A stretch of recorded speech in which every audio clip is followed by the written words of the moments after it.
Hola a todos, me encuentro en donde se desayuna, come y cena Aerolínea 13. Este es nuestro estudio. Aquí está la batería con sus múltiples micrófonos, la ventana que da a la cabina. De este lado tenemos un teclado que rara vez utilizamos y la estación de guitarras en donde graba Fat sus liras. Un sillón viejo que por lo general tiene mucha basura encima. Y la pantalla verde fue instalada hace apenas un par de días. Estamos grabando un video comentario de la grabación de este disco. Les voy a mostrar la cabina. Es muy apretado este lugar. Tengo yo aquí una pequeña cabina de grabación de vocales con isolación, la computadora que utilizo para mezclar y prácticamente eso es todo. Hoy les quiero platicar un poquito de cómo funciona la grabación o la maquila de un disco de vinil. Pero antes de eso, les voy a mostrar cómo funciona un disco de vinil, un acetato. Para esto traje dos discos al estudio, un transparente y un blanco. Esto se conoce como jacket, que es prácticamente la caja hecha de cartón. Viene como con celofán, por lo general se conserva dentro de ese celofán. Este pedazo de papel, que viene siendo el booklet en CDs, esto se llama insert. Posteriormente tenemos esta funda, que yo utilizo fundas de un material específico que no genera estática, pero por lo general esta funda es de papel. Por lo general vienen así los discos, vienen en una funda similar a esta, a veces con el orificio. Esta funda se conoce como sleeve, literalmente. Entonces, así es como se ve un disco de vinil. Vinil es prácticamente PVC, como la tubería de plomería de tu casa. Es el mismo material que se utiliza para los discos negros, no es una diferencia. El disco de color por lo general tiene que ser de un grosor un poquito superior al del negro. Tradicionalmente son de alrededor de 150 gramos. El de color tiene que ser de 180 o de 200. Mientras más grueso sea es de mayor calidad y por ende más caro. Los que nosotros vamos a hacer, dado que son de color, creo que van a ser de 200, puede ser que sea de 180. Pasemos al translúcido. Este disco es una versión de dos discos. Este tipo de cajas se llaman gatefold. Vienen con dos discos. El material es muy similar, es igualmente cartón. El caso de este disco particularmente es que este es translúcido. Entonces, como pueden ver, a la hora de sacarlo es muy impresionante. Y a la hora que estás reproduciendo esto se ve, no tiene madre. Ahora voy a pasar a cambiarle el lente para mostrarles cómo se ve esto de cerca. Que es al final de cuentas la aguja, conocida como stylus, se transporta de la parte de afuera del disco a la parte interna del disco, tocando la parte interna de estos surcos. Mientras más pegados se encuentren los surcos uno del otro, más tiempo tiene la duración el disco. Sin embargo, a la hora de hacer semejante cosa disminuye un poquito. No tanto la calidad, sino el volumen de la grabación tiene que ser más bajo para que esos surcos no sean enormes. Espero que tenga sentido una vez que vean cómo funcionan esos surcos. Para esta demostración traje un disco negro en donde es un poco más fácil de observar los surcos. Entonces esta es la parte externa del disco y podemos ver dónde inician los surcos. Estoy tratando de acercarme lo más posible. Entonces la aguja se pasea a lo largo de estos surcos y dependiendo de las frecuencias que se reproducen es la distancia o el que tanto se ve que se mueve ese surco. Ahora, por supuesto, no intenten esto en casa.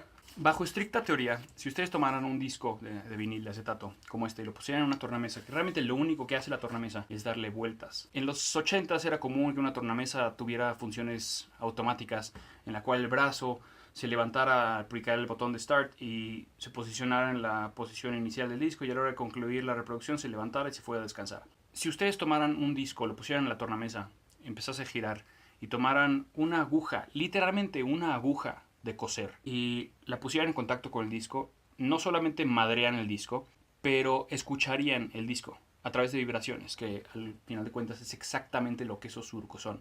Son vibraciones. La aguja entra a ese surco y se va moviendo de un lado hacia otro, un lado siendo el canal izquierdo y un lado siendo el canal derecho. Y de acuerdo a esos movimientos, la aguja es capaz de detectar o de recibir ese movimiento. Podrías agarrar un vaso rojo, normal, desechable, y perforar la parte de abajo con una aguja y de esa forma el vaso en sí funcionaría de la misma forma que un megáfono trabaja. El fonógrafo es exactamente eso, es una aguja que conecta esas vibraciones a un cono para amplificar. Tengo aquí un pedazo de papel, un alfiler y un pedacito de cinta de aislar. Vamos a perforar el papel y a pegar ese alfiler con la cinta de aislar. Y vamos a intentar reproducir un disco.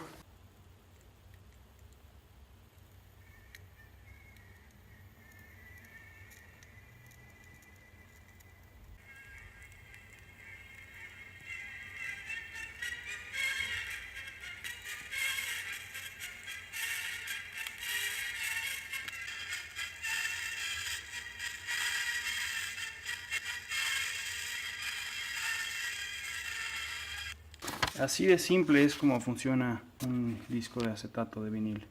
Esto es un acercamiento de 30x donde podemos ver los surcos y mucha suciedad. Todo eso blanco es basura, está muy sucio este disco. Una vez explicado esto, les puedo explicar cómo es que se fabrican estas piezas. Este PVC viene en bolitas y estas bolitas son derretidas a alta temperatura y posteriormente inyectadas a una prensa hidráulica, y la prensa hidráulica presiona ambas caras creando esto prácticamente. Ahora bien, lo complicado, los moldes utilizados para elaborar esto tienen que ir en esa prensa hidráulica en la parte de arriba y en la parte de abajo correspondiente a ambas caras. Ese material es muy complicado de elaborar. El primer paso para elaborar esas dos caras es el laqueado. Ese laqueado es muy similar a un disco de estos, que simplemente se hace el corte de cada uno de estos surcos prácticamente a mano. Es decir, tenemos una pieza similar a esta, pero completamente en blanco. Y esta pieza en una tornamesa muy similar a la que ustedes utilizarían. Sin embargo, la diferencia vendría siendo que la aguja, en lugar de ser una aguja convencional de reproducción, es una aguja de escritura conectado a una fuente de sonido, una fuente de audio. En este caso, el máster que yo le mande a la planta, la música que yo le voy a mandar. Yo le mando un archivo, un disco, un cassette, una cinta, lo que fuera, y esta gente reproduce ese audio en tiempo real sobre esa tornamesa, sobre esta aguja que está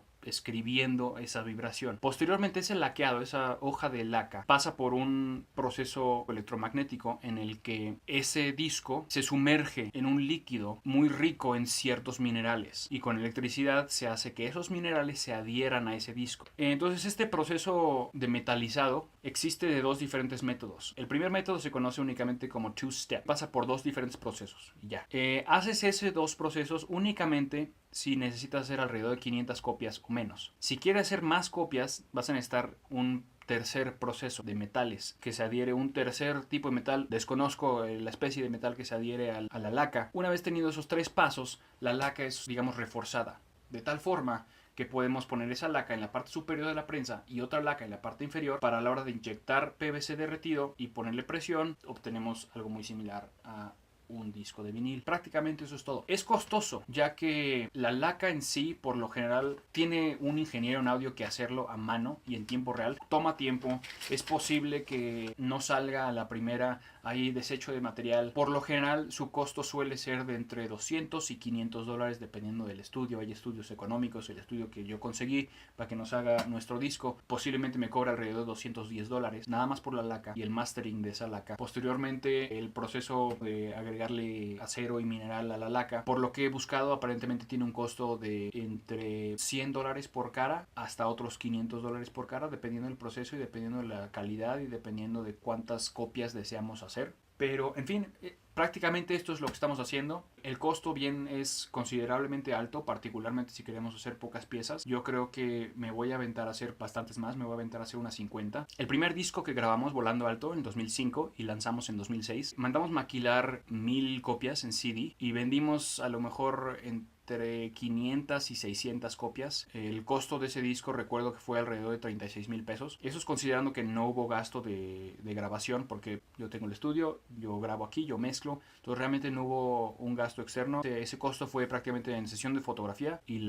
prácticamente la maquila de esos discos, que fue con Sonopress, una de las maquiladoras de discos más grande de Latinoamérica, y prácticamente la impresión de los booklets fue sumamente costoso. Para 10 años después, en el 2013, que lanzamos nuestro segundo álbum Souvenir, el cual sí pueden encontrar en Spotify y en tiendas, hicimos nada más 500 copias. El costo se vio dramáticamente reducido, principalmente porque ya sabemos a dónde ir, ya sabemos que no ir con Sonopress porque es carísimo. Y me acuerdo que terminó costándonos alrededor de 7 mil pesos. Hicimos nada más 500 copias, se debieron de haber vendido alrededor de 200, a lo mejor menos, 150. Entonces, para este acetato, creo que voy a mandar a hacer a lo mejor 50 o 60 copias. Y quiero agregar que esto no sería posible si no es por ustedes, por quienes nos están apoyando con la elaboración de este disco, con opinión, prácticamente con dinero. Como les dije, es muy costoso este proyecto y sin duda es uno de mis más grandes sueños tener mi disco, mi música en ese formato con el que crecí. Y pues con suerte y puedo conservar varias copias y ponerlas en la tienda de Aerolínea 13, la cual es tienda.aerolínea13.com. Entonces con suerte y esas otras copias que conserve puedo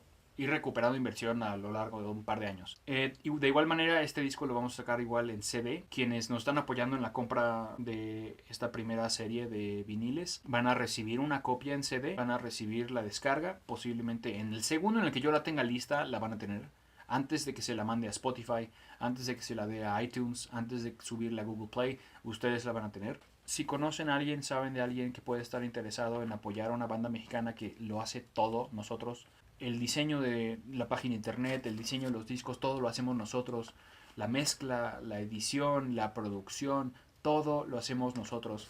Inclusive los materiales de publicidad, digamos las plumillas, llaveros, creo que tengo una cartera. Y esta es una cartera de Aerolínea 13. Pones aquí tus tarjetas. Lo hacemos todos nosotros. Entonces, si conocen a alguien que puede estar interesado en comprar una copia de este disco, en apoyar el proyecto, avísenle, díganle que nos contacte, que escuche nuestra música. Nuestra música está en Spotify. Pueden comprar nuestro álbum en la tienda, pueden comprarlo en iTunes, pueden comprarlo en Google Play. Y de verdad es infinito el agradecimiento que siento por ustedes, por su enorme apoyo, tanto financiero como de simplemente mostrar ese apoyo, de compartir con nosotros. Sí, ese disco está chingón, eso se ve bien. Me emociona muchísimo ver esos comentarios. Inclusive si no compran nuestro material, mientras sepan que existe, es suficiente para mí. Un artista, un músico a quien yo admiro y respeto mucho, Tim McIlrath de Rise Against, en alguna entrevista dijo que él preferiría tener a 100 personas con su música en su MP3 versus tener $100 en la bolsa.